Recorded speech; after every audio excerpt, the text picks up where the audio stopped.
பெருமக்களே, அடுத்த மந்திரம் ஒரு கொஞ்சம் விரிவான மந்திரமாக அப்பா விளக்கம் கொடுத்துருக்காங்க. ஏறக்குறைய 3 பக்கம் இருக்குமா? அதான் ஏறக்குறைய 3 பக்கத்துக்கு கொடுத்து 2 பக்கத்துக்கு 2 பக்கம் போகுது. அதான் இப்போ இல்லை 81 1 2 அதான் 88 2 வருது.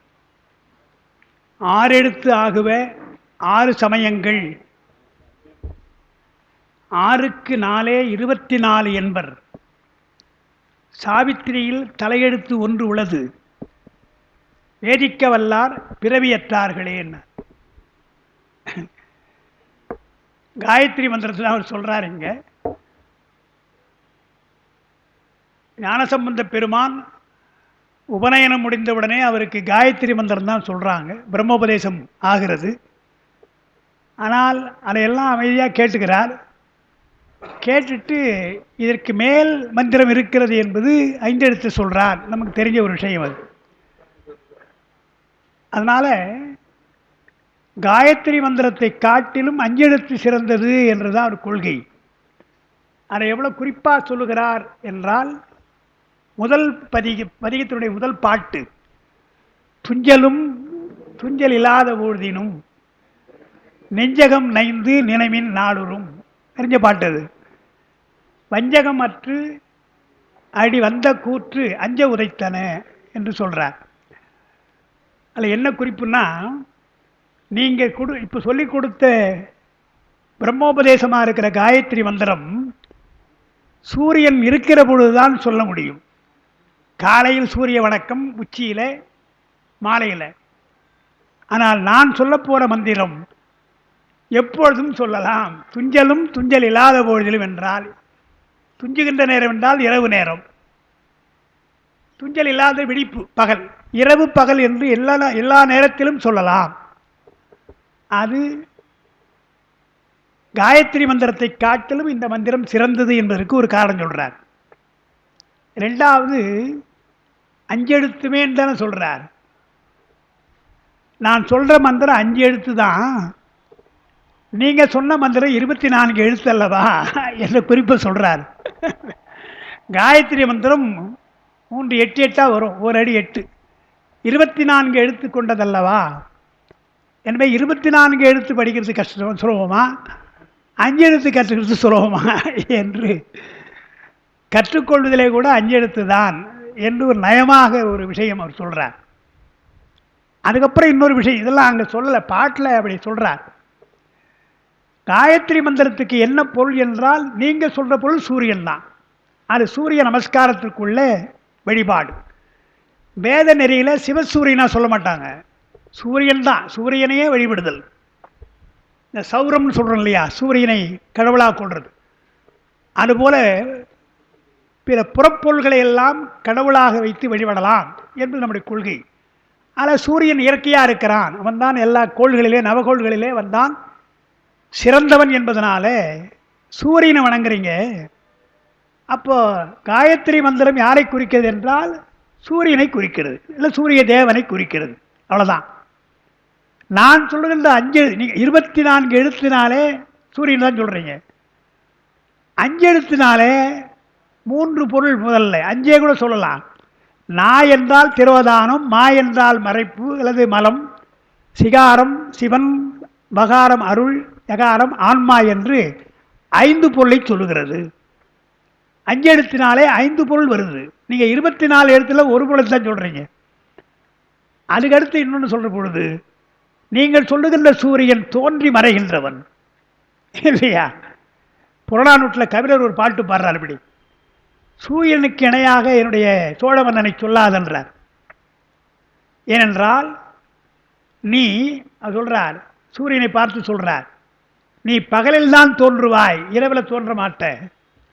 என்னென்ன குற்றமெல்லாம் சூரியனுக்கு இருக்குன்னு அவர் பாடுறார் அந்த பாட்டில். அதே போல சூரியனை வணங்குகின்ற இந்த காயத்ரி மந்திரம் என்றால் ஒரு பொருளை குறிக்கிறது. ஆனால் 5 எழுத்து 5 பொருளை குறிக்கிறது. நீ சொல்ற ஒரு பொருள் மறைகின்ற பொருள், நாள்தோறுமே மறைந்து தோன்றுகிறது. அப்புறம் ஒரு காலத்து மறைஞ்சே போக போகுது இல்லையா? இது தொடர் ஒடுக்கப்பட போகுது. ஆனால் நான் சொல்லுகின்ற அஞ்செழுத்து பொருள்கள்லாம் ஒடுங்காதது. இவ்வளவு விஷயத்தையும் அடக்கி அவர் துஞ்சலும் துளிஞ்சலாக பொழுதும் பாடினார். பாடிட்டு இன்னொரு கருத்து சொல்லுகிறார். பொதுவாக வேத மந்திரத்தில் வேள்வி மிக முக்கியம். வேள்வியில் எது அவங்க மிக முக்கியமாக சொல்லுவாங்க? இன்றைக்கு கூட நீங்கள் பார்த்தீங்கன்னா ஆயுள் வளர வேண்டும் என்பது மிக முக்கியமான ஒரு வேள்வி. ஆயுஷ்யோமம் செய்யுங்க என்பது மிக முக்கியமான ஒரு வேள்வி. அதைத்தாங்க சொல்றார். ஆயுஷ்யோமம் சொல்றீங்க இல்லையா, இது அப்படி அல்ல. அஞ்செழுத்தை சொன்னால் கூற்றுவன் வரமாட்டான், உங்களுக்கு ஆயுள் வளரும் என்று அதையும் சொல்றார். சுலபமாக நீங்கள் வேள்வி கஷ்டமாக செய்கிறீங்களே, அதை காட்டு அஞ்செழுத்து சொன்னீங்கன்னா உங்களுக்கு ஆயுள் வளரும் அல்லவா என்று வேதநெறிக்கு மாறாக சிவநெறி இருக்கிறது என்று சொல்ற பாட்டு அந்த பாட்டுன்னு பார்க்கிறோம். முடிவிட்டோம், அது ஒன்றும் முடிஞ்சு சொல்லலாம்.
அதனால காயத்ரி மந்திரத்தை விட அஞ்செழுத்து சிறந்தது என்று ஞானசம்பந்த பெருமான் சொல்கின்ற பதிகம் ஞாபகம் வரணும்.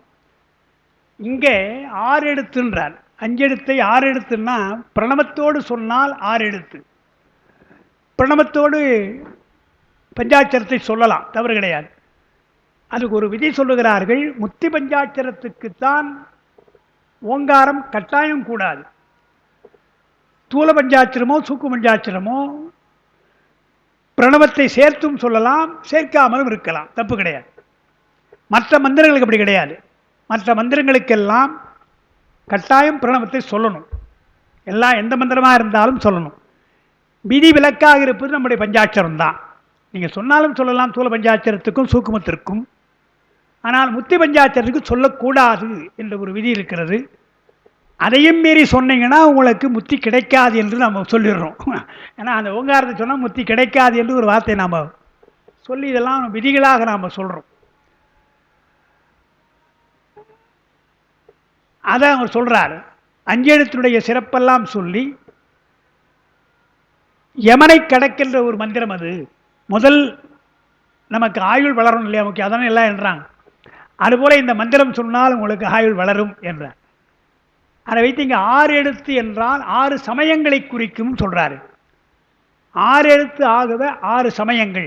அதான் இன்னைக்கு காலையில் சிவஞான சித்தியாரில் நான் சொன்னது. 6 வகை சமயம் என்று சொன்னால் பொதுவாக 6 வகை சமயம்னு சொல்கிற வழக்கம் நமக்கு இருக்குது. ஆனால் திருமுறைகளும் சரி சாத்திரங்களும் சரி அறுவகை சமயம் சொல்லுமே தவிர அது என்ன அறுவகை சமயம்னு யாரும் விளக்கலை. திருவாசகத்தில் கூட அறுவகை சமயம் 2 இடத்துல சொல்கிறார். ஆனால் அது என்னென்ன சமயங்கள் அவங்க சொல்லலை. திருவாசகத்தில் சமயங்களை பற்றி குறிப்பு வந்து உலோகாயுதை சொல்லுகிறார், மாயாவாரத்தை சொல்லுகிறார், கர்மகாண்டிகளாக இருக்கிற மீமாம்சையை சொல்லுகிறார், புத்தத்தை சொல்லுகிறார், எல்லாம் சொல்கிறார்.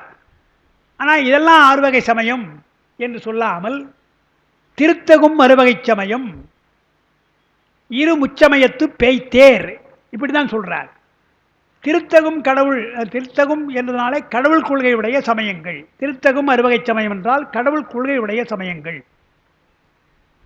முச்சமயத்து பேய்த்தேர் காணல் நீர் போன்றவை என்று சொன்னால் அவையெல்லாம் கடவுள் கொள்கை இல்லாத சமயங்கள் என்று அப்படி தான் பொருள் கொள்கிறாங்க.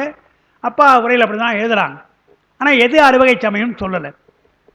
அதனால் இந்திய தத்துவங்களை இங்கே படிச்சிங்கன்னா, இப்போ வடநாட்டிலிருந்து சில ஆங்கில புத்தகம் வருது இல்லையா, அவங்க 6 வகை சமயம் சொல்கிறாங்க. அவங்க என்ன சொல்கிறாங்க, சிறந்த சமயங்களாக இந்திய நாட்டிலே விளங்கியவை என்று எடுத்தால் தர்க்கம், சாங்கியம், மீமாம்சை, இந்த 3 தான் சொல்கிறாங்க.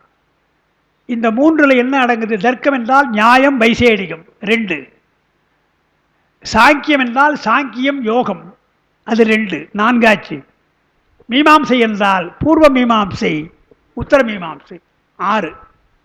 இதுதான் அறுவகை சமயம் என்று பொதுவாக ஏற்றுக்கொள்ளப்படுவது. நாம் அப்படி சொல்லலை. இப்போ நான் சொன்ன மாதிரி கடவுள் கொள்கையுடைய சமயங்கள், கடவுள் கொள்கை இல்லாத சமயங்கள் என்று பிரிக்கிறோம். இன்னும் சிவஞான முனிவர் இன்னும் தெளிவாக புறப்புறம் 6, புறச்சமயம் 6, அகப்புறம் 6, அகச்சமயம் 6 என்று 6 பிரிக்கிறார். அறுவகை சமயத்தை 4 பிரிக்கிறார். இதெல்லாம் நாம் கொள்ளுகின்ற கொள்கைகள். இந்திய தத்துவ உலகத்தில் அது கிடையாது. இந்த நாம் சொல்லலையா, மீமாம்சை என்றால் பூர்வ மீமாம்சை, உத்தர மீமாம்சை. அந்த உத்தர மீமாம்சை தான் வேதாந்தம், ஏகான்மவாதம். உத்தர மீமாம்சை தான் வேதாந்தம். பூர்வ மீமாம்சை என்பது மீமாம்சை, அது கர்மகாண்டிகளுடைய மீமாம்சை. சாங்கியம் நமக்கு தெரியும், 24 தத்துவங்களை முதல்ல சொன்ன தத்துவம் அது. யோகம், அதற்கு இதற்கு ரொம்ப வேறுபாடு கிடையாது. சாங்கியத்திற்கும் யோகத்துக்கும் வேறுபாடு கிடையாது. ஆனால் 2 இடத்தில் வேறுபடுகிறார்கள். சாங்கியம் கடவுளை ஏற்றுக்கொள்ளாது, ஆனால் யோகம் கடவுளை ஏற்றுக்கொள்ளுகின்றது என்று பார்க்கிறோம். அதே போல் தத்துவங்கள் 24 தான், யோகம் அதை 24 என்று சொல்லுகிறது. அதில் ரொம்ப வேறுபாடு கிடையாது. அதனால் ஒரே மதம்தான், கொள்கையில் வேறுபாடு. நியாயம் வைசேடிகம் என்று சொன்னால் நியாயம் சொல்லுகின்ற கொள்கை வேறு, வைசேடிகம் கொள்கின்ற கொள்கை வேறு. நியாயம் என்பதற்கு தர்க்கம், தர்க்கத்தில் நியாயம், அது கடவுள் கொள்கையை ஏற்றுக்கல. கடவுளை சும்மா அவர் ஒருத்தர் இருக்கிறார், அவரை ஏன் நீங்கள் டிஸ்டர்ப் பண்ணுறீங்கிற மாதிரி சொல்கிறாங்க. வைசேடிகள் அப்படி சொல்லலை. கடவுள்னு சொல்லாமல் அதிர்ஷ்டம் என்ற ஒரு வார்த்தையை சொல்கிறாங்க. ஆனால் கண்ணுக்கு தெரியாத ஒரு பொருள், ஒரு சக்தி, ஆற்றல் என்று சொல்கிறாங்க. இப்படி அந்த தத்துவங்களில் இப்படி கொள்கை வேறுபாடும் சிக்கல்லாம் இருக்குது. நாம் அதன் பக்கமே போகலை.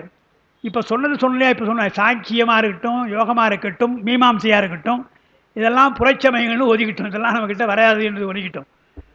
6 வகை சமயம், இந்த 6 சமயம் இங்கே சொல்கிறோம் இல்லைங்க, இந்த 6 வகை சமயத்தை தான் இன்றைக்கி நான் காலையில் சொன்னேன்.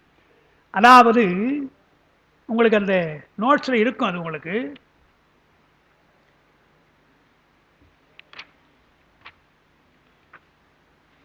106ஆம் பக்கம். 6 சமயங்கள்: காணாபத்தியம், கௌமாரம், சாக்தம், சைவம், சௌரம், சௌமியம். 6 சொல்றார் பாருங்க. கணபதியை வணங்குகின்றவர்கள் காணாபத்தியம், குமரன் அல்லது முருகனை வணங்கினால் கௌமாரம், சக்தியை வணங்கினால் சாக்தம். அங்கே கூட வாம மார்க்கமாக இருக்கிற சாத்தம் என்பது வேறு, சிவசக்தியாக வணங்குகின்ற சாக்தம் என்பது வேறு. இதுக்கு வேறுபாடு இருக்கிறது. வாம மார்க்கத்தவர்கள் எல்லாம் வேத நெறிக்கு புறம்பாக போகிறார்கள். வேள்வியிலே கொலை செய்தல், மது மாமிசம் சாப்பிடுதல், இதெல்லாம் அவங்களுடைய இயல்பு, வாம மார்க்கத்தவருக்கு இயல்பு. ஆனால் சிவசக்தியை வணங்கினால், இப்போ அபிராமி பட்டர், அவர் அபிராமி என்றாலே பாடுறார். அவர் சிவசக்தியாகத்தான் பாடுறார், சாக்தம் தான், அம்பாளைத்தான் பாடுறார். ஆனால் சிவனை ஒதுக்கி பாடலை. சிவனோடு இருக்கிறார், அந்த அம்மா சிவனோடு தான் இருக்கிறாங்க என்று தான் பாடுறார். எனவே தமிழ்நாட்டில் சொல்லுகின்ற சாக்தம் என்பது வேறு. வடக்கே சிறு தெய்வங்களாக துர்க்கை போன்ற தெய்வங்களை எல்லாம் வணங்குகிற சாக்தம் என்பது வேறு. அதனால் இங்கே சாக்தம் என்பது நாம் சொல்கிற சிவசக்தி சாக்தம். அடுத்து சிவம், சிவனை வணங்கினால் சைவம். சௌரம் என்று சொன்னால் சூரியன். அந்த சூரியனை சிவசூரியனாக வழிபடுதல் என்பதுதான் நம்முடைய கொள்கை. அதாவது அருக்கனில் சோதி அமைத்தோன், சூரியனில் ஒளியை தந்திருக்கிறான் யார்? பெருமான். அவனை வணங்குகிறோம் என்று தான் பார்க்கிறோம். எனவே சிவசூரியனாக வணங்குதல் என்பது நம்முடைய கொள்கை.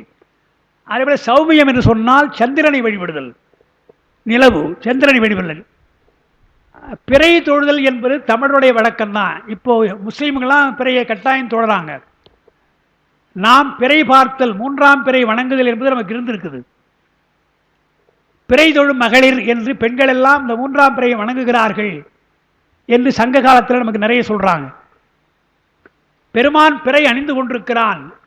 இப்போ சொன்ன இல்லையா, அக்னி மண்டலம், சூரிய மண்டலம், சந்திர மண்டலம். அநாகரத்துக்கு மேலே, விசுத்திக்கு மேலே ஆட்சி வரையில் நமக்கு சந்திர மண்டலம் சொன்னோம் இல்லையா. அந்த இரண்டு ஆதாரங்களுக்கு சந்திர மண்டலம் என்பதற்காகத்தான் பெருமான் சடையிலே சந்திரனை சூடியிருக்கிறான். அது சந்திர மண்டலம் என்று தெரிவதற்காகத்தான் சந்திரனை சூடியிருக்கிறான். தக்கனுடைய சாபத்தினாலே வந்தவரை காப்பாற்றி வைத்திருக்கிறான் நம்ம புராணம் சொல்கிறோம் இல்லையா. எனவே சந்திரனை வழிபடுதல் என்று நமக்கு வழிபாடு, முக்கியமான வழிபாடாக சொல்கிறோம். இன்னும் நீங்கள் பார்க்கலாம், சௌரமானம் சாந்திரமானம் என்றுதான் பஞ்சாங்கங்களில் ஆண்டை கணக்கெடுக்கிற பொழுது சூரிய முறையிலே வழிபடுதல் சௌரமானம். சாந்திரமானம் சந்திரனை அடிப்படையாக வைத்து வழிபடுதல் என்றெல்லாம் நமக்கு கணக்கிடுதல் என்றெல்லாம் நமக்கு இருக்குது. எனவே இதெல்லாம் இந்த 6 சமயம் இருக்கு இல்லையா, இந்த 6 சமயங்களும் சிவனை நிந்தனை செய்யாது. இப்போ சொன்ன இந்த 6 சமயங்களும் சிவனை நிந்திப்பால். அதே போல திருநீற்றை போற்றும், நமக்குள்ள சைவம் போல திருநீற்றை போற்றும் பார்க்குறோம். இவையெல்லாம் சமயங்கள், அதைத்தான் இங்கே சொல்லுகிறார். மற்ற 6 சமயங்களாக இருக்கிற லோகாயுதம், சமணம் அதெல்லாம் திருமலர் சொல்லலை. 6 எழுத்து ஆகவை என்றால் ஓம் நமசிவாய என்ற அந்த 6 எழுத்துக்களுக்கும் 6 சமயம் என்ன அர்த்தம்? அது நம்முடைய சைவத்தை சார்ந்த சமயம் தானே தவிர அதுக்கு புறம்பாக இருக்கிற சமயம் அல்ல என்பதை, அதுதான் இந்த வரி மிக முக்கியம். 6 எழுத்து ஆகவே 6 சமயங்கள். அப்புறம் தான் 6க்கு 4 24 என்பர். 6னுடைய மடங்கு தானே 24, 4 மடங்கு கூட்டணும் இல்லையா. அப்போ 4 மடங்கு வந்தால்தான், 4 மடங்கு முயற்சி பண்ணால்தான் இந்த 6 எழுத்து வரும். 24 எழுத்து உனக்கு படிக்கிறீங்க, 4 மடங்காகிற 24 எழுத்தை படித்து இந்த 6 எழுத்தை புரிஞ்சுக்கணும். அதை விட 6 எழுத்தோடு நின்று விடலாம் அல்லவா. 6 எழுத்துக்கு மேலே போக வேண்டிய அவசியம் இல்லை. 6 எழுத்து 4 24 என்பர் என்றால் 1 2 3 என்று எண்ணுகிற பொழுது 6 முதல்ல வருதா 24 முதல்ல வருதா என்றால் 6 தான் முதல்ல வருது. இன்னும் கூட நீங்கள் பார்க்கலாம், இதெல்லாம் ஏன் வகுத்தாலும் நமக்கு தெரியல. இந்த யோகத்தெல்லாம் படிக்கிற போது நமக்கு தெரிகிறது. யோக சாஸ்திரத்தில் ஜீவன் நம்ம சொல்கிறோம் இல்லையா, ஆன்மா. இந்த ஜீவன் என்பதற்கு 16 கலைன்னு சொல்கிறாங்க. என்ன அடிப்படையில் சொல்கிறாங்கன்னு உள்ள பார்த்தாலாம் தெரியும். ஜீவனுக்கு 16 கலை என்று சொல்கிறாங்க. அதேபோல் சந்திரனுக்கு 16 கலை என்று நாம் சொல்கிறோம். இப்போ சொல்ல பிராசார யோகம் என்று சொன்னால் ஓங்காரத்தை 16 கலையாக பிரிக்கணும் என்று அந்த 16 என்ற எண்ணை வைத்துக்கிறோம். அது ஏன் என்றால் யோகம் தொடங்குவதற்கு 16 வயதுன்றாங்க. மார்க்கண்டேயருக்கு என்றும் 16 என்பதாலே யோகத்தை இவர் சொல்கிறார், திருமலை சொல்கிறது அதெல்லாம். யோகத்தை தொடங்குவதற்கு 16க்கு முன்னே தொடங்கக்கூடாது. ஏனென்றால் 16 வயது வரையில் ஆயுள் நிச்சயம் இல்லை. அவர் எழுதுகிறார். அவர் என்ன எழுதுகிறாரு, 4 வயசில் ஏதாவது கடுமையான ஒரு நோய் வந்தால் அடுத்த 8வது வயசில் அதே நோய் வரலாம், அதே கடுமையான வரலாம். இந்த கண்டம்னு சொல்கிறோம் இல்லையா, அதுபோல் வரலாம். 5 வயதில் வந்தால் அடுத்த 10 வயதில் வரலாம். இப்படி பார்க்க பார்க்க 16 வயது வரையில் உனக்கு கண்டம். அப்போ ஆயுள் ஸ்திரமில்லாமல் 16 வயது இருக்கும். அதுக்கப்புறம் 16 வயதுக்கு மேலே யோகத்தை தொடங்கலாம் என்று தான் திருமூலர் அதை நமக்கு சொல்லுகின்ற ஒரு முறை அது இருக்கிறது. அப்போ 16 பார்க்கிறோம். கணக்கு ஆசிரியர் இங்கே இருக்கிறதுனால அது ஏன் இப்போ தெரியும், இப்போ தான் புரியுது. வாய்பாடு சொல்கிற பொழுது 16ஓடு நிறுத்திக்குவாங்க. ஏன்டா நாமெல்லாம் என்ன நினச்சோம், 16வது வாய்பாடு கொஞ்சம் கஷ்டமாக இருக்கும். நீங்கள் பார்த்தீங்கன்னா இல்லையா, 12 கூட ஈஸியாக சொல்லிவிடலாம். 16வது வாய்ப்பாடு என்றால் துவாரச கலையை காட்டிலும் சோடச கலை கொஞ்சம் கஷ்டம் இல்லையா? துவாரச கலை துவாரசாந்தம் நமக்கு 12 கலை, அதுக்கு மேலே ஒரு 4 கலை வியாபனி நியோமனி சொல்ல போகிறார், அனந்த அனாசிரதின்னு சொல்ல போகிறார். அந்த சோடச கலை 16 கஷ்டம் இல்லையா? 16 வயது ரொம்ப கஷ்டம். அதனால் நம்ம பச்சைபாஸ் ஹைஸ்கூலில் தான் அந்த காலத்தில் இன்ஸ்பெக்ஷன் வருவாங்க இல்லையா, கல்வித்துறை சார்ந்து வருவாங்க. டிஇஓ வருவார், அப்புறம் கூட அவருக்கு இன்ஸ்பெக்ஷனையாக ஒருத்தர் வருவார், அசிஸ்டண்ட்டாக ஒருத்தர் வருவாங்கப்பா, டிஐ சரி இருக்கலாம், அது டெப்டி இன்ஸ்பெக்டர் வரலாம். நான் படித்த பொழுது ரேயான் என்று ஒருத்தர், உங்களுக்கு ஞாபகம் இருக்கோ இல்லையோ, அவர் கிறிஸ்தவர், அவர்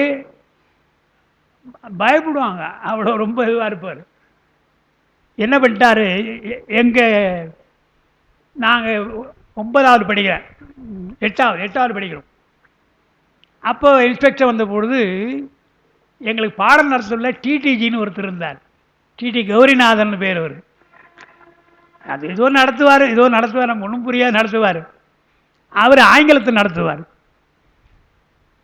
இன்ஸ்பெக்ஷன் வராருன்னு சொன்னால் எங்களுக்கு தானே பயப்படணும், மாணவர் தானே பயப்படணும். நாங்கள் பயந்து கிடவோம், அவர் பயப்படுவாங்க. ஏன்னா ஏதாவது வந்து கேள்வி கேட்டுருவாரோ, ஏதாவது தப்பாக ஏதாவது ரிப்போர்ட் பண்ணிவிடுவாரோ பயந்துடுவார்.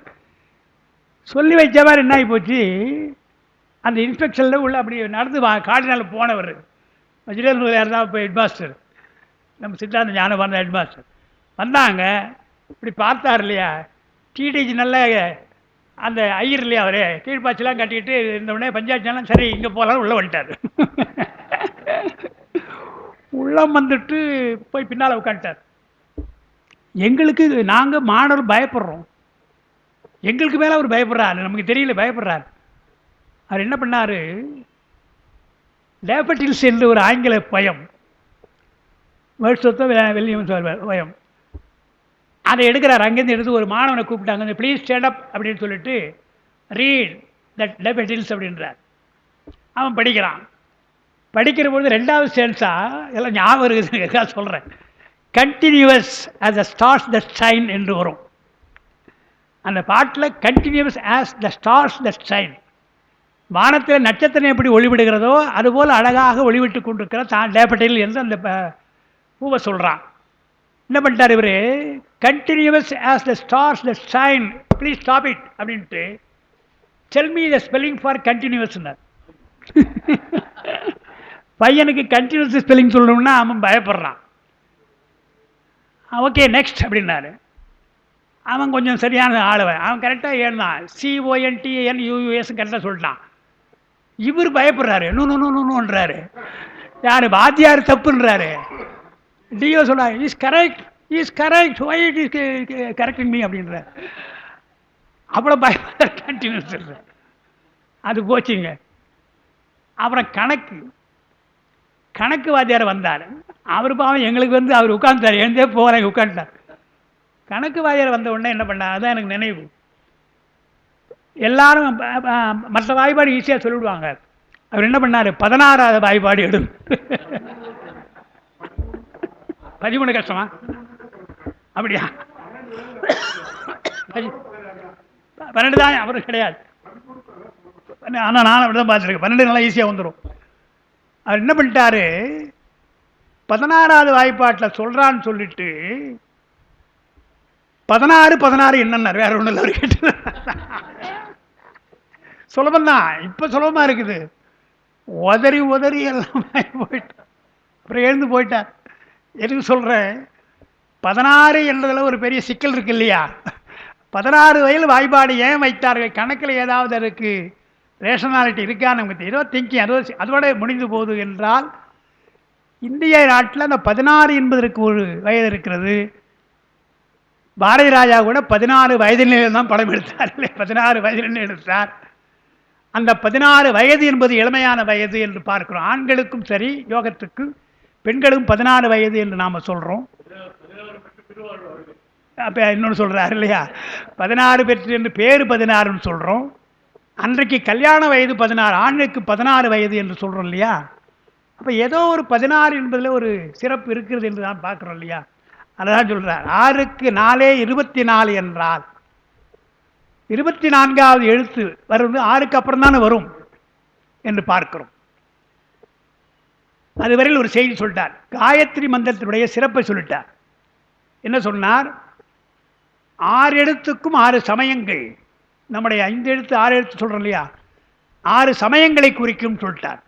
அதாவது கடவுளை நம்புகின்ற, திருநீற்றை நம்புகின்ற சமயங்கள், அது சிவனை வழிபடுகின்ற நிந்தனை செய்யாத சமயங்கள். அதுக்குள்ள மந்திரம் என்ன என்றால் 24 என்பது சூரியனுக்கு உள்ளது, அது சூரிய காயத்ரி. ஆனால் சிவனுக்குரியது 6 எழுத்து தான் என்று இதனுடைய சிறப்பு என்று அவர் சொல்றார். இதெல்லாம் ஞானசம்பந்த பெருமான் அந்த பாட்டில் சொல்றார். அதை ஏன் சொல்றாருன்னா, அந்த 5 எழுத்து பதிகத்தில் தான் நாம் இப்போ சொன்ன பிராசார யோகத்தை சொல்றார். ஊனில் உயிர்ப்பை ஒடுக்கி ஒன்றுட என்ற பாட்டு நமக்கு தெரியும் அல்லவா, ரொம்ப அழகான பாட்டு அந்த பாட்டு. அதில் பிராசார யோகத்தில் 5 எழுத்துன்றார். 5 எழுத்து மந்திரமாக இருக்கும். அவரே இன்னொன்று சொல்றார் இல்லையா, இங்கோட எழுதியிருக்காங்க, செந்தழல் ஓம்பிய செம்மை வேதியருக்கு அந்தி உள் மந்திரம் 5 எழுத்துமே என்றார். தியான மந்திரமாக அனுஷ்டானம் செய்கிற போது உள்ள மந்திரம் என்றார். அதே மாதிரி யோகத்துக்குள்ள மந்திரம் 5 எழுத்து என்று 5 எழுத்துடைய பெருமையெல்லாம் சொல்றதுனால திருமூலர் முன்னே வாழ்ந்தவர். சைவத்தினுடைய மரபிலே 5 எழுத்து சிறப்பல்லவா என்றுதான் இங்கே சொல்றார். அதுக்கு அடுத்து காயத்ரி விளக்கிறார். சாவித்திரியில் தலையெழுத்து ஒன்று உள்ளது, பேதிக்கவல்லார் பிறவியற்றார்களே என்றார். காயத்ரி காயத்ரின்னு சொல்கிறோம். காயத்ரி சாவித்திரி என்று 2 சொல்வாங்க, 2 ஒன்று தான். காயத்ரி சாவித்திரி என்ற 2 மந்திரங்களும் ஒன்று தான். அதனால் சூரியனுக்கு 2 மனைவியர் என்று சொல்வாங்க. காயத்ரி ஒரு மனைவி, சாவித்திரி ஒரு மனைவி என்று சொல்கிற வழக்க நமக்கு உண்டு. அது சூரியனை குறிப்பதால் அப்படி சொல்கிறாங்க. அதுக்கு என்ன அர்த்தம் என்று சொல்கிற பொழுது, காயம் காயத்ரின்னு சொல்கிறோம் இல்லையா, காய என்பது வடமொழியிலே இசையின் அர்த்தம். இசை பாடுவதற்கு காயம் என்ற அர்த்தம். அந்த மந்திரங்களை இசையோடு ஓதுதல், அதற்குள்ள மந்திரமாக இருப்பது காயத்ரி என்று வடமொழியில் இந்தியில் பேசுகிற பொழுது கானா காயன்னுவாங்க. பாட்டு பாடுவியா என்று கேட்பாங்க இல்லையா, அதுபோல் காய் என்று சொன்னால் பாடுதல், இசை, அது ஒலி. அது 24 எழுத்துக்களை கொண்டது. அது ஒரு சிறந்த மீட்டர். அந்த வடமொழியில் அனுஷ்டுப் காயத்ரி போன்ற மந்திரங்கள்லாம் இருக்குது. அதில் சிறந்த மந்திரமாக இருப்பது காயத்ரி என்றால் அதுதான். நிறைய வேதங்களில் மந்திர வடிவில் காயத்ரி மந்திரம் தான் நிறைய இருக்குதான். எனவே தான் காயத்ரினால் சிறந்த மந்திரம் என்று நமக்கு சொல்லுவாங்க, அந்த வடிவத்தில் சொல்கிறாங்க. இப்போ நமக்கு கூட நீங்கள் பார்க்கலாம், சங்க இலக்கியம் என்று சொன்னால் அகவற்பாட்டு தான் இருக்கும், ஆசிரியப்பால் தான் இருக்கும். 4 வகை பாக்களில் ஆசிரியப்பா தான் சிறந்தது. வெண்பா பின்னால் வந்தது. வெண்பாவுக்கு இலக்கணம் கஷ்டம். ஆனாலும் கூட ஓசையை அடிப்படையாக வைத்து எளிமையாக பாடலாம், பேசுவது போல இருக்கும். நீங்கள் பார்த்தீங்கன்னா இப்போ யாதும் ஊரே யாவரும் கேளிர் தீதும் நன்றும் பிறதரவாரா, இது சங்ககால பாட்டுங்க. இது அகவற்பா, ஆசிரியப்பா. நமக்கு அது தெரிய சாதாரணமாக சொல்லும் போதே நல்லா புரியும் இல்லையா, அந்த மாதிரி நிறைய புரியும். நீர் இன்றி அமையாத உலகு சொல்கிறார். உண்டி கொடுத்தோர் உயிர் கொடுத்தோரே, இருமருந்து விளைக்கும் நன்னாட்டு பூர்ணன் என்று சாதாரணமாக அகவற்பாவில் பாடுவாங்க. எங்கே ஆமாம் ஆசிரியப்பாமரே ஒரு சொன்னால் வந்துடுவோம். இப்போ நான் சொல்கிறதெல்லாம் எப்போ படித்தது தானே ஞாபகம் வச்சுன்னு சொல்கிறோம். நினைவு இருக்கு இல்லையா, படிக்கிற பொழுது அவ்வளோ சுலபமாக நமக்கு வந்துடும். குறுந்தொகை பாட்டெல்லாம் ரொம்ப அருமையாக இருக்கும் பார்த்தீங்கன்னா. அப்போ சிறந்த ஒரு அகவற்பாலை பாடியிருக்கிறாங்கன்னு சொல்கிறோம் இல்லையா, அதேபோல் வேதத்தில் காயத்ரி சிறந்ததல்லவா. எனவே காயத்ரி மந்திரமாக நிறைய அந்த வடிவத்திலே செய்திருக்கிறார்கள். அதில் ஒன்று சூரிய காயத்ரி என்று பார்க்கிறோம். அதுதான் 6க்கு 4 24 என்று சொல்லிட்டு சாவித்திரி காயத்ரி என்பதற்கு என்ன பொருள் என்று இங்கே பின்னால் படிக்க போகிறோம். அந்த விளக்கு தான் பார்க்கிறோம். இங்கே பார்ப்போம். 6 எழுத்து ஓம் நமசிவாய என்பது 6 எழுத்து. அப்புறம் பிரணவத்தோடு கூடிய 6 எழுத்தான திரு 5 எழுத்தையே 6 சமயங்களும் பற்றி நிற்றல் வெளிப்படைகின்றார். 6 சமயங்கள் இப்போ சொன்னோம் இல்லையா, காணாபத்தியம் கௌமாரம் எல்லாம் 6 எழுத்தை மறுப்பது கிடையாது. இப்போ முருகனுக்கு சொல்கிற பொழுது கந்தபுராணத்தில் அவரும் சொல்கிறார், முக்கியமாக அவர் சொல்கிறார் ஓம் நமசிவாய என்று சொல்கிற பொழுது அந்த ஓம் என்ற பிரணவம் நம்முடைய பெருமானை, முருகப்பெருமானை குறிக்கும் என்கிறார் சிவபெருமான். நமசிவாய் என்பதில் சி என்பது நான், வா என்பது நீ அல்லவா? ஓம் என்பது என்ன என்று கேட்டால் பிரணவப் பொருளாக இருக்கிறான் நம்முடைய முருகப்பெருமான் என்று கந்த புராணத்தில் பார்வதிக்கு சிவன் சொல்வதாக வருகின்றது. எனவே அந்த அஞ்செழுத்தெல்லாம் நம்முடைய 6 சமயங்களுக்கும் பொருந்தும், கணபதிக்கும் அது பொருந்தும் என்றெல்லாம் பார்க்கிறோம். அதனால் பிரணவத்தோடு கூடிய 6 எழுத்து எல்லாம் அந்த திரு எழுத்தை 5 எழுத்தையே மற்ற சமயங்கள் 6 சமயங்களும் கொள்ளுகின்றன. ஆயினும் சிலர் 6 எழுத்து மந்திரத்தினும் 24 எழுத்து ஆகிய காயத்ரி மந்திரம் சிறந்தது என மயங்குவார்கள். அது மயக்கம்தான். 6 எழுத்து தான். அங்கே 6 எழுத்து இருந்தால் 24 சிறந்ததான்னா, இந்த சினிமாவில் இப்போ அந்த கவுண்டமணியும் கூடவே ஒருத்தர் இருப்பார், அவர் பேர் செந்திலா அதில், அண்ணே நான் 8வது பாஸ் அண்ணன், எஸ்எஸ்எல்சி ஃபெயில் என்ன, 8வது எஸ்எல்சி பெருசு தான் இருக்கலாம் அண்ணே, நீங்கள் எஸ்எஸ்எல்சி ஃபெயில் அண்ணே, நான் 8வது பாஸ். அந்த மாதிரி என்ன பண்ணுறாங்க, 6 எழுத்து தானே எங்களுக்கு 24 அல்லவா அப்படின்னு எழுத்தை கணக்கிடுகிறார்கள். நீங்கள் பார்க்கலாம், மந்திரங்கள் எல்லாம் சுருக்கமாக இருக்க வேண்டும், நூலே சுருக்கமாக இருக்கணும்னு சொல்கிறாங்க. சுருங்க சொல்லி விளங்க வைத்தல் என்கிறார்கள். 10 அழகில் சுருங்க சொல்லல் விளங்க வைத்தல் என்றாங்க. அதுபோல் மந்திரங்களை சுருங்க சுருங்க சொல்கிற போது தான் வீரியம் அதிகம். இப்போ நமச்சிவாயத்தை எடுத்துங்க, நம சிவாயன்னு சொல்கிறோம், நாமாவை நீக்கிறோம், சிவாயா சொல்கிறோம், யாவை நீக்கிறோம், சீவான்னு சொல்கிறோம், வா நீங்கி சி சொல்கிறோம் இல்லையா? அந்த சி என்பதை உச்சரிக்க முடியாதுன்ற, உச்சரிக்கக்கூடாது. நீங்கள் சிவசிவன் கூட சொல்லலாம். அதனால தான் திருமூல சிவசிவ என்கிறர், சொல்லு தப்பு இல்லைன்றார். சி என்பதை உச்சரிக்க முடியாது. அது சென்று சென்று அணுவாய் தேய்ந்து தேய்ந்து ஒன்றாம்ட்டார். அது அமைதியாக அனுபவப்பட வேண்டிய ஒன்று. சிகாரத்திற்கு நீங்கள் போயிட்டா ஆனந்த நிலைக்கு போயிட்டீங்க, சிவ என்று சொல்லுகின்ற வரையில் அருள்நிலையில் இருக்கீங்க. வா நீங்கினால் அந்த நீங்கிதெல்லாம் உள்ள அடங்கி போகுது. சிவத்துக்குள்ளே வா அடங்கினாலே அருள்நிலை போய் ஆனந்த நிலை வருவதாலே அங்கு உச்சரிக்க முடியாது. அது அனுபவமாக நிற்க வேண்டும் என்றுதான் சென்று சென்று அணுவாய் சொல்ற மகா வாக்கியம் அது என்று பார்க்கிறோம். அதுபோல 6 என்பது 24 அல்லவா என்று மயங்குகிறார்கள். 6 என்னும் எண்ணினது 4 மடங்கே 24 என்ற எண்ணியல்வை நோக்கினாலே திரு 5 எழுத்தில் அடங்குவது காயத்ரி என்பது புலனாய்விடும். 6 எழுத்துக்குள்ளே தானே 24 அடங்க போகுது அதுக்குள்ளே. எனவே காயத்ரி அதுக்குள்ள தான் இருக்குது என்று நீங்கள் தெரிந்து கொள்ளலாம் என்று 5 எழுத்தை விட காயத்ரி சிறந்தது அல்லன்ட்டார். இன்னும் காயத்ரியில் முதலில் ஓம் என்னும் ஓர் எழுத்து உள்ளது. அந்த 3வது வரி இருக்கு இல்லையா, சாவித்திரியில் தலையெழுத்து ஒன்றுன்னா இல்லையா, தலையெழுத்து என்றால் முதல் எழுத்துன்னு அர்த்தம். அந்த காயத்ரிக்கு சொல்கிற பொழுது ஓம் என்று சொல்கிறோம் இல்லையா, அந்த ஓம் என்ற ஒரு தலையெழுத்து. காயத்ரியில் முதலில் ஓம் என்று ஒரு எழுத்து உள்ளது. அதனை பகுத்தறிய வல்லார் திரு 5 எழுத்து உண்மையும் உணர்ந்து பிறவி நீங்க வல்லவர். அது என்ன அர்த்தம்னா, என்ன சொல்கிறார் அவங்க அப்பா உரைதான் அது. என்ன சொல்கிறாங்க, எந்த மந்திரத்தை சொன்னாலும் ஓம்னு சொல்லணும்.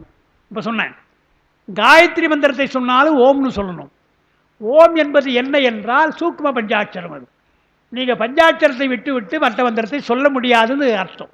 நாம் பொதுவாக ஓம்னா பிரணவம் வைத்துக்கிறோம், அப்படி அல்ல. நமசிவாய் என்று சொன்னால் இது தூல பஞ்சாட்சரம், ஓம் என்று சொன்னால் இது சூக்கு பஞ்சாட்சரம் நம்மை பொறுத்தவரை. எனவே சூக்கு பஞ்சாட்சரத்தை சொல்லிதான் எல்லா மந்திரங்களையும் நீங்கள் சொல்லணும்.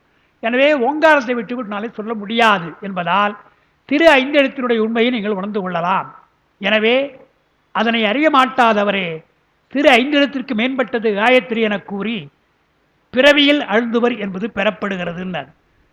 காயத்ரி மந்திரம் 5 எழுத்தை காட்டிலும் உயர்ந்தது பெரியதுன்னு சொன்னாலே உங்களுக்கு பிறவிட்டாங்க, பிறவிட்டார், பிறவியிலே வந்துவிடும். அதை தவறாக அந்த மந்திரத்தை உணர்ந்தீர்கள் இல்லையா? சிவமந்திரத்தை விட காயத்ரி மந்திரம் சிறந்தது என்று சொன்னாலே, அதை எண்ணினாலே உங்களுக்கு பிறவி வரும்ன்றார். 24 என்னும் எண்ணிற்கு காரண எண் 6 அன்றி 4, 3, 2 என்பனவும் ஆதலால். இப்போ 24ன்னு சொல்லிட்டோம், அதுக்கு காரணம் 6 தான் நம்ம சொல்லணும். 6 தான் அடிப்படை சொன்னோம். 6 மட்டும் அல்ல, அதாவது அங்கே சொல்கிறோம் இல்லையா, எண்ணிற்கு காரண எண் 6 அன்றி 4, 3, 2 இதெல்லாம் 24 சேர்த்து சமம் தானே இல்லை? 2னா 12, 2 சொன்னால் 24, 3 என்று சொன்னால் 8, 3, 24, 4 என்றால் 6, 4, 24. இப்படி மடங்கா சொல்கிற பொழுது நீங்கள் 6 எழுத்தாக மட்டும் சொல்ல வேண்டிய அவசியம் இல்லை. 5 எழுத்தை 4 எழுத்தாக சொல்லலாம், 3 எழுத்தாக சொல்லலாம், 2 எழுத்தாக சொல்லலாம். அப்போ 5 எழுத்தாக சொல்லலாம், 6 எழுத்தாக சொல்லலாம், 4ஆக சொல்லலாம், 3ஆக சொல்லலாம், 2ஆக சொல்லலாம். எல்லாம் ஒரே பொருள் தான், ஒரே பயன்தான். ஆனால் காயத்ரியை 24 23ஆக சொல்லலாம், 12ஆக சொல்லலாம், 13ஆக சொல்லலாம்னா அது முடியாது. அந்த மந்திரம் முற்று பெறாது. எனவே இது அப்படி அல்ல. 2 என்று சொன்னாலே இது 5 எழுத்தால் அடங்குகிறது என்று அந்த சிறப்பை சொல்லுகிறார். காரண எண்ணாக இருக்கின்ற 6 அன்றி 4 3 2 என்பனும் ஆதலால் திரு 5 எழுத்தும் எண்ணின் அமைவாக அதே எண்ணாக அமைந்து நின்று மேன்மேல் உயர்ந்த பயன்களை தரும்னார் பாருங்க. நீங்கள் எழுத்துக்களை குறைக்க குறைக்க பயன் அதிகன்றார். நீங்கள் ஓம் நமசிவாய என்று 6 எழுத்து சொன்னால் தூல பஞ்சாட்சரம் உலக பயன்தான், இங்கே இருக்கிற பயன்தான் உங்களுக்கு. அப்புறம் அந்த நமசிவாயில் நம என்று நீங்கி நீங்கள் சிவாய என்று சொன்னால் முத்தி பஞ்சாட்சரம் முத்திக்கு கொண்டு செல்லும்ன்றார். அப்புறம் சிவாய என்பதை சிவ என்று சொன்னால் அருளுக்குள்ள போட்டிங்கன்றார். சி என்று சொன்னால் ஆனந்தத்துக்கு போட்டிங்கன்றார். அப்போ உயிரை இந்த மந்திரம் கொஞ்சம் கொஞ்சமாக ஆனந்த நிலைக்கு, உலகியல் இருந்து ஆனந்த நிலைக்கு கொண்டு போவதல்லவா. எனவே அது சிறந்த மந்திரம் என்று மேலெல்லாம் கூறியவாறு மேன்மேல் உயர்ந்த பயன்களை தருவதால் மேலெல்லாம் கூறி வந்தவாறு பற்றி அறிந்து கொள்க என்று குறிப்பால் கூறியதாயிற்று. சாவித்ரி காயத்ரி என்பார் வேறு வேறு தேவியராயினும், சூரியனுக்குள்ள தேவியராயிருந்தாலும் ஒற்றுமை பற்றி ஒருவராக சொல்லும் வழக்கு உண்மையால் இங்கு காயத்ரி மந்திரத்தை சாவித்ரி என்றார். காயத்ரின்னு சொல்லலாம், ரெண்டும் ஒன்று தான். காயத்ரி சாவித்ரி தான், ரெண்டு தான். நேற்று நம்முடைய விமல்நாதன் வந்து இருந்தால் வெடிக்காத அவர் போயிட்டார், இது போயிறார், ஊருக்கு போகிறார். மணி விழா இருந்தது இல்லையா, நேற்று நீ கூட இருந்தீங்க இல்லையா, மணி விழாவில் ஒரு விஷயம் நடந்தது. அதாவது நாம் தமாஷா ஒன்று சொன்னோம். சராசிவம் சார் இருந்தாங்க, எஸ்எஸ் சார் நாங்கள் பண்ணாங்க, அவங்க கிண்டல் பண்ணுவாங்களே எப்பவுமே, 60வது மணி விழா தானே, மனைவியும் அதே மனைவியா அப்படின்னு கேட்டார். அவர் வேடிக்கையா மனைவியும் அதே மனைவியா அப்படின்னு கேட்டார். நான் சும்மா இல்லாமல் நான் என்ன பண்ணேன், 80க்கே அப்படி தானே, 80க்கே அப்படி தானேங்க, 60க்கு கேட்கணுமா அப்படின்னு இப்படி சொல்லிட்டு சிரிச்சுட்டு போயிட்டோம். சிரிச்சிட்டு அதை போய் விமல்நாதன் அவர் மணி விழாவில் இருக்கிறார் இல்லையா, நம்மளை இறங்கி வந்தார். இப்படி சொல்லி சார் எஸ்எஸ்ஆர் சொன்னார், நாங்கள் இப்படி சொன்ன உடனே அவர் என்ன பண்ணார் தெரியுங்களா, அவர் இன்னொன்று சொன்னார். கையில் எனக்கு மெகந்தி போட்டாங்க, மெகந்தி போட்டும்போது வள்ளியை போட்டாங்களாம், வள்ளியை போட்டு, வள்ளி முருகன் இல்லையா, அதனால் வள்ளியை போட்டாங்களாம். இப்படி சொன்னாரா, தெய்வ யானை இல்லையான்னு கேட்டாராம். அவர் அப்படி சொன்னார். அதனால் வேடிக்கையாக சொல்கிறது தான். நீங்கள் நடைமுறையில் பார்த்தீங்கன்னா எல்லாம் 2 கொண்டாட்டிக்காரன் தானே. சிவம் என்று சொன்னால் கங்கை அங்கே இருக்கிறான், உமையம்மை பக்கத்தில் இருக்கிறாங்க. திருமால் என்று சொன்னால் ஸ்ரீதேவி பூதேவி என்று, பூதேவி என்று பூதேவி சொல்கிறோம், நம்ம பார்க்குறோம். முருகப்பெருமான் என்றால் வெள்ளி தெய்வான் என்றும். விநாயகருக்கு நம்ம தமிழ்நாட்டில் கடவுள் அவர் சக்தி இல்லைன்னாலும் அங்கே சொல்கிறாங்க இல்லையா, அங்கே இதுவா சித்தி புத்தின்றாங்க, சித்தி புத்தி என்றோம் இல்லையா. எனவே தெய்வங்களுக்கெல்லாம் அப்படித்தான் நம்ம 2 சொல்கிறோம் என்பதனாலே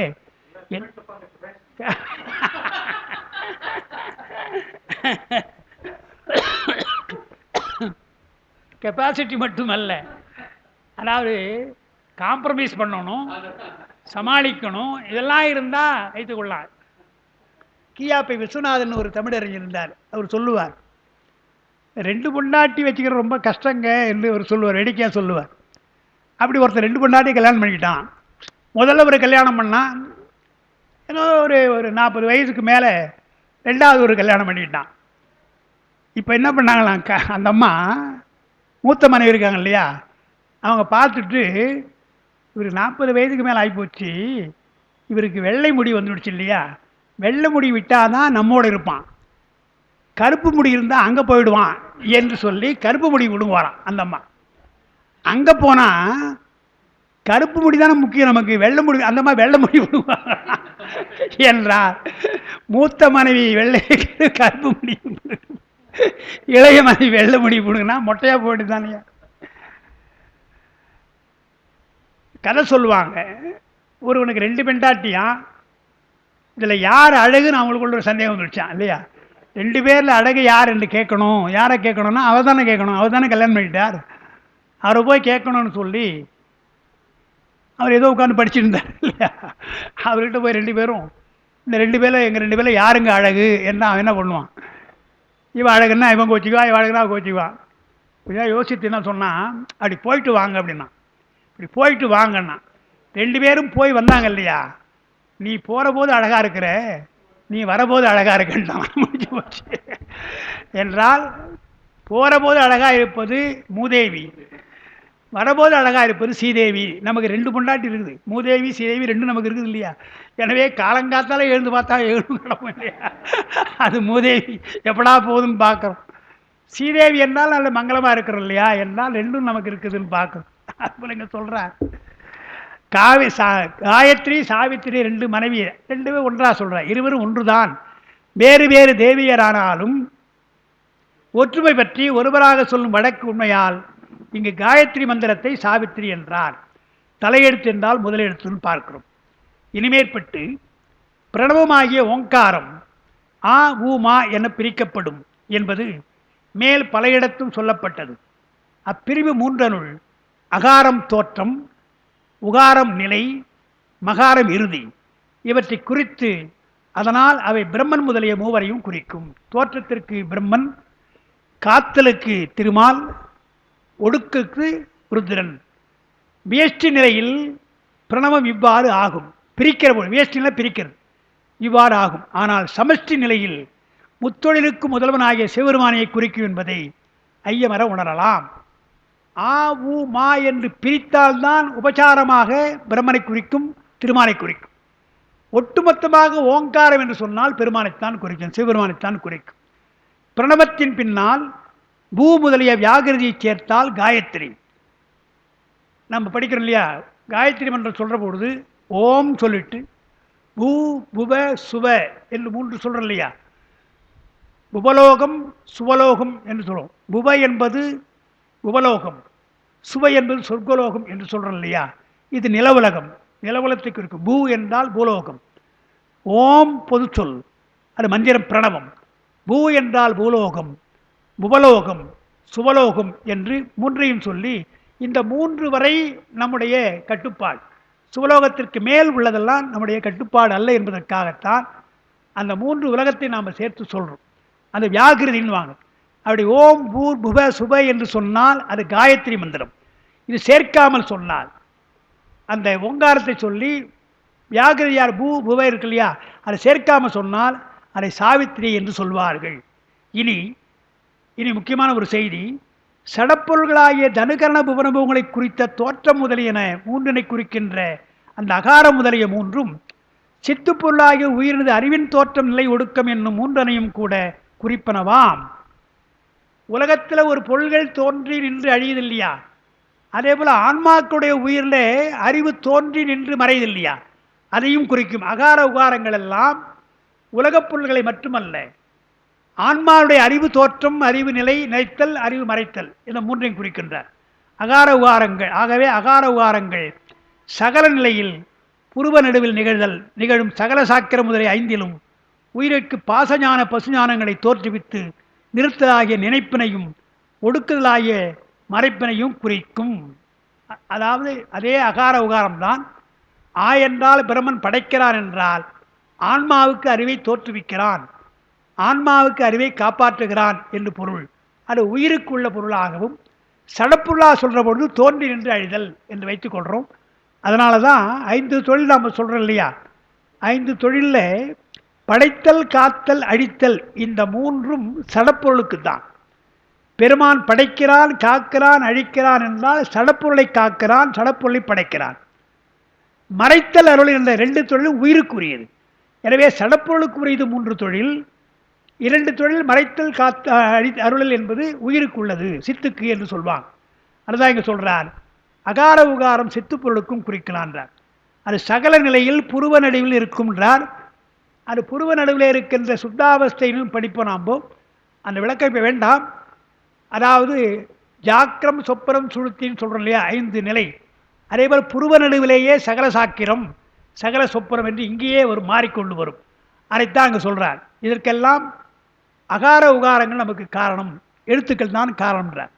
சுத்த நிலையில் அவை சுத்தாவத்தையில் பதிஞானத்தை தோற்றுவித்து நிறுத்தலாகிய அருள்நிலையும் பின் பசுபேத ஒடுக்கமாகிய ஆனந்த நிலையும் குறித்தலும் பெறப்பட்டன என்று சொல்கிறார். அதுவரை நாம் நிறுத்தலாம்னு நினைக்கிறேன், ஏன்னா மணி 7:15 அதுவரை நிறுத்துவோம். அதாவது அவர் என்ன சொல்றார், அகார உகாரம் என்று சொன்னால் உலகப் பொருள்களை மட்டுமல்ல, சுத்த அவஸ்தை என்கின்ற இறைவனை எண்ணுகின்ற பொழுது பதிஞானத்தை தோற்றுவிக்கின்றார். நூலறிவு ஆ ஊ மா என்று சொல்லுகின்ற எழுத்துக்கள் எல்லாம் நூலறிவு, அது பாசஞானம். நூலறிவால் பெறுவது பசுஞானம். இந்த இரண்டும் அல்ல. ஆனால் அதே அகார உகாரங்களை சுத்த நிலையிலே நீங்கள் எண்ணினால், பிரணவத்தை நீங்கள் எண்ணினால் பதிஞானம் தோன்றும், நூலறிவு மறையும். இந்த நூலறிவெல்லாம் பாசஞானம் எல்லாம் மறைந்தால் பெருமானை அறிகின்ற பதிஞானம் வரும் அல்லவா. அதற்கும் இந்த அகார உகாரம் பிரணவம் தான் துணை என்பதால் தான் பிரணவ யோகம் என்று பிராசாத யோகத்தை நாம் சொல்கிறோம். சாதாரணமான ஓங்காரம் அல்ல, தியானிக்கப்படுகின்ற பொருளாக இருப்பதாலே உயிருடைய அறிவை விளக்குவதாலும், உயிருடைய அறிவு உலகப்பொருளைத்தான் அறிந்து கொண்டிருந்தது, இப்பொழுது பதிப்பொருளை அறியப் போவதாலே அது சிறந்த யோகமாக சொல்லப்படுகிறது என்று சுத்தாவத்தைகளில் பதியானத்தை தோற்றுவித்து நிறுத்தல் அருள்நிலை, அதுதான் அருள்நிலையாக. அதற்கு பின்னால் பசுபேத ஒடுக்கமாக பெருமானிடத்தில் சேர்றோம் இல்லையா, பசுபேத ஒடுக்கமாகிய ஆனந்த நிலை பெருமானிடத்தில் சேர்ந்தால் அது ஆனந்த நிலையாக வரும் என்று சொல்றார். இதெல்லாம் ஓங்காரத்தினாலே பெறுகின்ற ஒன்று. காயத்ரி மந்திரத்தை விட அஞ்செழுத்து சிறந்தது என்றும், அஞ்செழுத்திலே ஓங்காரம் சிறந்தது, அது சூக்கும பஞ்சாட்சரமாக சிறந்தது என்றும் விளக்கியிருக்கிறார். இன்னும் சில விளக்கங்கள் நமக்கு இருக்குது. அதை நாம் 28ஆம் தேதி நாம் எஞ்சுகின்ற பொழுது இந்த குறிப்பை எடுத்துக்கொண்டு வாங்க, அதை நாம் 28ஆம் தேதி சிந்திக்கலாம் என்று கூறி, இப்படி ஒரு அரிய வாய்ப்பை நமக்கெல்லாம் தருகின்ற சிவஞான அருளின் அறக்கட்டளை நிறுவனர் ஞானமையாவுக்கு இந்த நேரத்திலே என் தனிப்பட்ட முறையில் நன்றி கூறி, உங்கள் சார்பிலும் நான் நன்றி கூறி அமைகின்றேன்.